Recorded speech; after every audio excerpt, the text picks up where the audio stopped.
y nos fregue la grabación, que es lo que pasa generalmente. Bueno, entramos entonces a citogenética. Citogenética es la rama de la genética que se encarga del estudio de los cromosomas. Ya hemos visto dónde se derivan los cromosomas.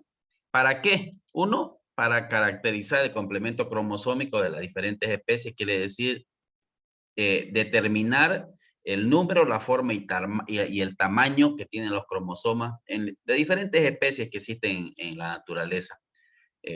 Puede ser la citogenética, trabaja generalmente con organismos superiores, o sea, la mayoría de el humano, los bovinos, equinos, pero también se trabaja con organismos inferiores, o sea, con bacterias, virus, hongos.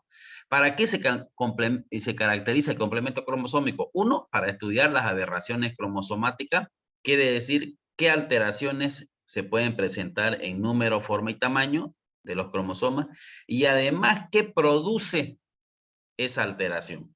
Si se altera, por ejemplo, el número de un par de cromosomas, ¿qué va a producir en el individuo que lo porta? Por ejemplo, en los humanos hay la trisomía del par 21 o síndrome de Down o mongolismo. El par 21 debería ser un par, o sea, 2 cromosomas. Pero sucede que por fallas en el momento de la duplicación celular, de la meiosis, se incorpora un tercer cromosoma y se produce la trisomía del par 21, que ustedes lo conocen como Down, síndrome de Down, o como mongolismo, con todos los efectos que produce, ¿no? O sea, produce fallas reproductivas, fallas cardíacas, fallas hepáticas, fallas digestivas, hay problemas en las huellas digitales, todo eso lo produce el hecho de que en vez de que haya un par, haya tres cromosomas, o sea, un trío, una trisomía. Entonces, no solamente se estudian las aberraciones cromosomáticas, sino qué consecuencia tienen en los individuos portadores. Por ejemplo, hay una alteración en bovinos que se llama traslocación robertsoniana. ¿Qué es lo que produce esa traslocación robertsoniana? Igual es una alteración en la forma de los cromosomas. Entonces, lo que produce es que el toro monta las vacas, 50 vacas, vamos a suponer, de esas 50 vacas, el 80% aborta. Y uno piensa que es el problema de la vaca. En realidad es el problema en el toro, porque él tiene esa traslocación robertsoniana que está en su semen, y eso al producirse la fecundación se lo traslada a la vaca y esa vaca va a abortar. ¿Qué es un cromosoma? Ya lo vimos ahorita, un cromosoma es cómo se organiza la cromatina nuclear cuando la célula está en división celular, sea mitosis o meiosis. Y generalmente está compuesta por ADN, sus principales componentes, pero también tienen proteínas histona, RNA y polisacáridos. En realidad se dice que es un ADN que se duplica. O sea, se duplica este ADN, duplica esta copia, este ADN duplica esta copia. En realidad es. ¿Cuál es la importancia del ADN y de su empaquetamiento? Es de que es el mecanismo de control de toda la célula. Desde ahí se controla. ¿Qué particularidad tiene? Que se almacena de una forma muy particular, de manera que un ADN de una célula que desenrollada mide 1,84 entra en un núcleo microscópico de una célula microscópica. ¿Por qué? Porque se almacena de una forma muy particular que la vamos a ver un poquito más adelante. La cromatina nuclear es como está organizado el material genético o el ADN en una célula que no está en división celular. Entonces se almacena de esta forma. Ustedes lo ven como fibra de cromatina, pero cuando ustedes lo hacen más grande, se encuentran con que es como unas bolitas donde se ancla el ADN. A eso se le llama fibra condensada de cromatina. Entonces, esa fibra condensada, si nosotros la seguimos desenrollando, nos encontramos con que hay el nucleosoma, que el nucleosoma es una unión del ADN con una proteína histona. Y después está el ADN y, por supuesto, su unidad funcional, que es el gen. Entonces, solamente se lo encuentra así cuando está la célula sin reproducirse. Una vez se reproduce, este hilo de cromatina se va a transformar en cromosoma. Entonces, esa es la forma, fíjense el cromosoma, entonces esa es su forma como se almacena o empaqueta. Entonces, para resumir, el cromosoma es un ADN que se duplica. Se desenrolló, se desenrolló de la cadena doble que tenía y de la proteína histona, y a partir de un puntito, este material genético produce una copia idéntica, tanto para arriba como para abajo. Y después se le rellenan una serie de sustancias que componen también el cromosoma, y eso hace que sea este cromosoma. Este cromosoma, ¿no? A ver, para ver un poquito cómo está derivado el cromosoma, si nosotros hacemos un cortecito acá y analizamos esta parte, nos vamos a encontrar con una sección condensada del cromosoma de esta parte. O sea, toda esta parte es toda esta zona de acá. Si nosotros agarramos esta partecita, nos encontramos con la sección extendida del cromosoma, que es esta de acá, de 300 nanómetros. Si agarramos esta partecita, nos encontramos con los nucleosomas empaquetados, estos nucleosomas. Si agarramos esta partecita de acá, eso de 30 nanómetros, nos encontramos con 11 nanómetros, donde ya está el ADN enrollado en la proteína histona. Y siempre se enrolla en forma opuesta. Quiere decir, da la vuelta así, da su segunda vuelta, y la tercera se enrolla, sale de abajo y se enrolla arriba. Hace esto y otra vez abajo. A esta zona que está enrollada le llamamos ADN controlado. El ADN controlado es el ADN que está controlado por la proteína histona. Y al ADN, entonces sería toda esta zona y todo eso. ¿Qué pasa con este ADN? Este ADN es el ADN linker, el ADN que no tiene control directo de las proteínas histonas. Hay, cuando hablamos de mutaciones, más difícil es que mute el ADN o los genes que tienen acá contacto con la proteína histona, que este gen que forma parte del ADN linker, porque está más libre. Entonces hay muchas características que tenemos nosotros que se encuentran así, por lo tanto son muy mutables. Por ejemplo, la estatura. Ustedes pueden tener por herencia, su padre y su madre es alto, ustedes no se alimentan bien, no hacen actividades físicas, no duermen bien, y ustedes no lo superan ni a la mamá, digamos, en estatura. ¿Por qué? Porque es muy influenciable las características que están en el ADN linker. Y si ya miramos este aquí, nos encontramos con este ADN, ¿no? Esa es más o menos la secuencia. Cuando hablamos de cromosoma, también tenemos que saber que está compuesto por partes. Nosotros vemos aquí un centrómero. Ese centrómero es como el ombligo de una persona. La cintura sería un cinetócoro. Los brazos serían cromátidas anteriores, los dos brazos, y las piernas serían cromátidas posteriores. A veces hay como una especie de pie, se llama satélite. Y por abajito los dedos serían los telómeros. Esa es más o menos la estructura. A ver, aquí lo miramos, miren, entonces, centrómero, la parte del ombligo. Cinetócolo, la parte de la cintura. Cromátidas anteriores, cromátidas posteriores, satélite, que son como los piececitos, y los deditos serían los telómeros, que son estas cositas rojas. Entonces, son los principales componentes que tiene el cromosoma metafásico clásico. Aquí pueden verlo. Los satélites no solamente están abajo en las cromátidas posteriores, puede que estén en las cromátidas anteriores, aunque son más comunes que estén acá. Entonces hay satélite también arriba. Aparte, el cromosoma tiene una diferenciación con respecto a las cromátidas anteriores con las cromátidas posteriores. Las cromátidas anteriores se significan con una letra P y las cromátidas posteriores con una letra Q. Entonces, las cromátidas anteriores, si ustedes observan a partir del centrómero, se pueden también enumerar las bandas que hay. Todas estas bandas aquí son enumeradas. Quiere decir, este 36.2 quiere decir que tiene varias 36.1, 36.2, que quiere decir que toda esta banda, el número 36, está subdividida también. Se puede, cuando uno necesita señalar un lugar donde hay un gen, por ejemplo, si yo digo que en esta banda hay un gen, entonces le pongo P31.3, o puedo poner más 31.3. Si yo quiero señalar un gen que está en esta 24, en esta banda número 24, puedo ponerle 24Q o menos 24. Quiere decir, de aquí se puede poner positivo y de aquí se podría poner negativo. O sea, con un signo positivo para las cromátidas anteriores y un signo negativo para las cromátidas inferiores, o Q.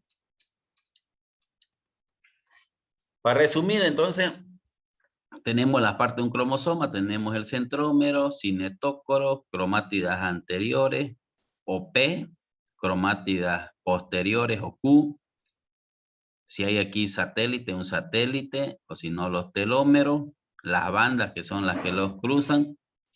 Y además de eso, hay también una acepción que se dice cromosoma cuando están las dos copias del ADN y cromatidio cuando solamente es una copia. Aquí, por ejemplo, tenemos una sola copia, entonces sería cromatidio, ¿no? Esta de aquí sería cromatidio.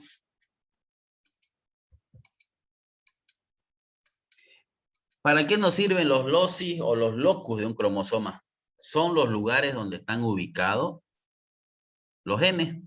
Por ejemplo, este es de los bovinos, de la especie bovina, y ya hay mapeado, fíjense, un montón de enfermedades en el cromosoma 18, 19 y el 20. Un montón de enfermedades. Y hay genes que participan individual en un solo lugar o que participan en grupo. Por ejemplo, acá, toda esta zona de acá está gobernada por este grupo de genes, los PGK1, que está o sea, desde Q21 hasta Q22, Q21 hasta Q22, hasta ahí está gobernado por los loci, se llaman. Loco es cuando un solo cromosoma está ubicando un espacio, y loci cuando es un grupo de genes, no de cromosomas, pero de genes. ¿Cuáles son las formas básicas de los cromosomas? Las formas básicas de los cromosomas son estos cuatro: metacéntrico, el submetacéntrico, el acrocéntrico y el telocéntrico. El metacéntrico es cuando los cromosomas tienen las cromátidas anteriores y las cromátidas posteriores del mismo tamaño, midiéndolo desde el centrómero. Si lo medimos desde acá y ustedes lo miden hasta acá, son igual de tamaño, de dimensión que esto de aquí para hasta abajo. Entonces se llama metacéntrico. ¿Qué se llama cuando es menor las cromátidas anteriores que las posteriores, aunque es más de un tercio del tamaño de este de acá? Si ustedes lo dividen entre 3, las cromátidas anteriores son más de un tercio, entonces se le llama submetacéntrico. Cuando es menos de un tercio que las cromátidas posteriores, en este caso las cromátidas anteriores, se va a llamar acrocéntrico. Y finalmente, cuando apenas tiene unos pequeños vestigios de cromátidas anteriores, es como una herradura, se va a llamar telocéntrico. Esas son las tres: metacéntrico, submetacéntrico, acrocéntrico y telocéntrico. Aquí tenemos telocéntrico, acrocéntrico, submetacéntrico y metacéntrico. Metacéntrico, submetacéntrico. Al acrocéntrico también lo podemos llamar subtelocéntrico. Y el telocéntrico es el telocéntrico. Entonces, el que puede tener dos tipos de nombres es este de acá, ¿no? Que es el acrocéntrico, que puede llamarse también subtelocéntrico. Aquí tienen ustedes, por ejemplo, un metacéntrico, un submetacéntrico y un acrocéntrico. Este es el patrón y este es el cromosoma que nosotros hemos obtenido. Si ustedes ven, no está tan claro, pero se utiliza bastante para hacer ese procedimiento de la observación. El número normal de cromosomas en una especie, ¿por qué es fundamental? Porque eso nos permite saber si está alterado el número de una especie. Hay especies que tienen el mismo número, por ejemplo, el perro, 78, con el pavo o la gallina, tienen 78 ambos. Pero las formas seguramente son diferentes, la forma y el tamaño. Entonces, esto del número normal de cromosomas hay que aprenderse de memoria. Nosotros los hombres tenemos 46, las mujeres igual, ¿no? Los humanos, quiero decir. 23 pares, el gato 38, la pantera onca también tiene 38, la pantera, 78 el cani familiar y la gallina, el Bos Taurus 60, el Ecu caballo 64, el burro 62 y la yegua por combinación de ambos tiene 63. El cerdo 40, aunque hay especies de 38. Aquí está el gallo doméstico que le decía yo, la gallina o el gallo 78 igual que el perro. El conejo 44, la oveja 54, el chivo tiene igual 60, igual que el Bos Taurus, que el bovino. La rata 42, el ratón 40, el pato 80 y la mosca doméstica 12. Entonces, ese es más o menos el número normal de cromosomas de las especies que a nosotros nos interesa, porque son especies que las estudiamos. Asimismo, también hay tipos de cromosomas según su función. Tenemos dos tipos de cromosomas, los autosomas o cromosomas autosómicos, son los encargados de mantener manutención y crecimiento orgánico. En el caso de los humanos, por ejemplo, tenemos 23 pares, del 1 al 22 son autosómicos y el par 23 es el alosómico o cromosoma sexual. Siempre están apareados de pares y siempre tienen genes pares. Si aquí hay un gen negro y aquí otro gen negro, va a haber cabello negro. Si aquí hay un gen negro y un rubio, va a tener color castaño. Siempre están de a pares en los cromosomas, están de a pares los genes y los cromosomas también tienen sus pares. A eso se le llaman autosomas. ¿Qué pasa con los alosomas? Son los cromosomas que tienen relación con la determinación y la influencia del sexo. Por ejemplo, en los mamíferos tenemos el X y el Y. Generalmente el X es un cromosoma más completo, no solamente tiene genes para la diferenciación sexual, sino genes fundamentales para la vida. Ese es el X y el Y, ¿no? El Y más pequeño, un poquito menos de genes, más vacío. Este es mucho más completo con sus genes. Siempre, como le decía yo, en los mamíferos, el XX es hembra y el XY es macho. Existen algunas diferenciaciones en algunas otras especies, eso lo vamos a ver cuando veamos genética de los sexos. Esta es una fotografía del complemento cromosómico, así se lo ve. Miren, el X y el Y, los cromosomas alosómicos, y estos son los cromosomas autosómicos, un X y un Y. ¿Qué son los cariotipos y ideogramas? Los cariotipos y ideogramas son métodos para retratar y clasificar a los cromosomas según la posición de su centrómero y el largo de las porciones de las cromátides. En realidad son mapas cromosómicos donde los cromosomas se fotografían y se acomodan para hacerles un estudio. Inclusive se pueden utilizar algunos métodos auxiliares que el día martes lo vamos a ver para que ustedes puedan tener claro lo que es un cariotipo y ideograma y cuál es el proceso que se hace en un laboratorio. Entonces, es un estudio de forma, tamaño y número. Es la complementación cromosómica completa de un individuo que se somete a un estudio a través de una multiplicación celular y se hace un estudio para ver si hay alguna alteración o aberración cromosomática. Bueno, hasta ahí vamos a ver la primera parte, vamos a ver un video. Vamos